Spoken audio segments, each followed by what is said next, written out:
الحمد لله الذي هدانا لهذا وما كنا لنهتدي لولا أن هدانا الله. صلي وسلم على نبينا مصطفى محمد صلى الله عليه وسلم وعلى آله وصحبه أجمعين. أما بعد. أعوذ بالله من الشيطان الرجيم. بسم الله الرحمن الرحيم. സൂറ അൽ-മാഇദ അതിന്റെ 50-ാമത്തെ വചനത്തിന്റെ വ്യാഖ്യാനം നോക്കുമ്പോൾ അല്ലാഹു സുബ്ഹാനഹു വ തആല വിശദീകരിക്കുകയാണ്. മുൻ ആയത്തിന്റെ തന്നെ തുടർച്ചയാണ്. അല്ലാഹുവിന്റെ വേദഗ്രന്ഥങ്ങളിൽ മനുഷ്യകുലത്തിന് അല്ലാഹു സുബ്ഹാനഹു വ തആല ഒരുപാട് നിയമനിർമ്മാണങ്ങൾ പഠിപ്പിച്ചു കൊടുത്തിട്ടുണ്ട്.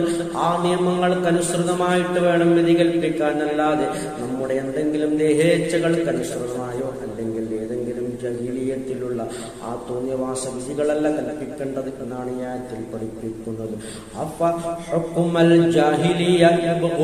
അപ്പോൾ നിങ്ങൾ ജാഹിലിയ്യത്തിന്റെ വിധിയാണോ ആഗ്രഹിക്കുന്നത്? എന്താണ് നിങ്ങൾ തേടിക്കൊണ്ടിരിക്കുന്നത്? എന്താണ് ജാഹിലിയ്യത്തിന്റെ വിധിയാണോ എന്ന് പറഞ്ഞാൽ, ആ ജാഹിലിയ കാലത്ത് പലതരത്തിലുള്ള തോന്നിയവാസത്തിന്റെ വിധികളുണ്ടായിരുന്നു, അറബികൾക്കിടയിൽ ഉണ്ടായിരുന്നു, അതുപോലെ യഹൂദ ക്രൈസ്തവർക്കുണ്ടായിരുന്നു, ഇടയിലുണ്ടായിരുന്നു.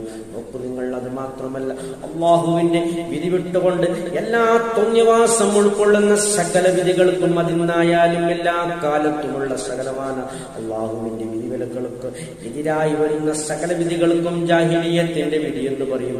അതാണെന്ന് വിധിക്കുന്നത് അള്ളാഹു സുബ്ഹാനഹു വ തആല വിശദീകരിക്കുന്നത്.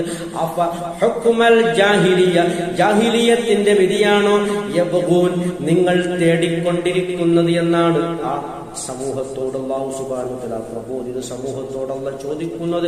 വമൻ അഹ്സനു ആരാണ് ഏറ്റവും നല്ലവൻ മിനല്ലാഹി അല്ലാഹുവിനേക്കാൾ ഹുക്മൻ വിധിയാൽ ഏറ്റവും നല്ലവൻ ആരാണ്? അല്ലാഹുവിനേക്കാൾ ഏറ്റവും നല്ല വിധി പറഞ്ഞു തരാൻ ആരുണ്ട് ഈ ലോകത്തെന്നാണ് അല്ലാഹു ചോദിക്കുന്നത്. അല്ലാഹുവാണ് നമ്മെ സൃഷ്ടിച്ചത്.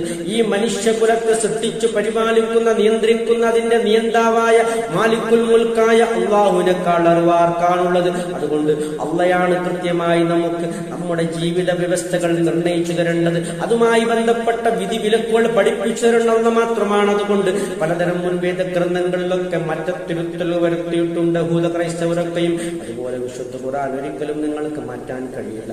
അതനുസൃതമായി കൃത്യമായി വിധി കൽപ്പിക്കണം, നേരായ പാതയിലേക്ക് ജനങ്ങളെ നയിക്കണം എന്നൊക്കെയാണ് അവിടെ വിശദീകരിക്കുന്നത്.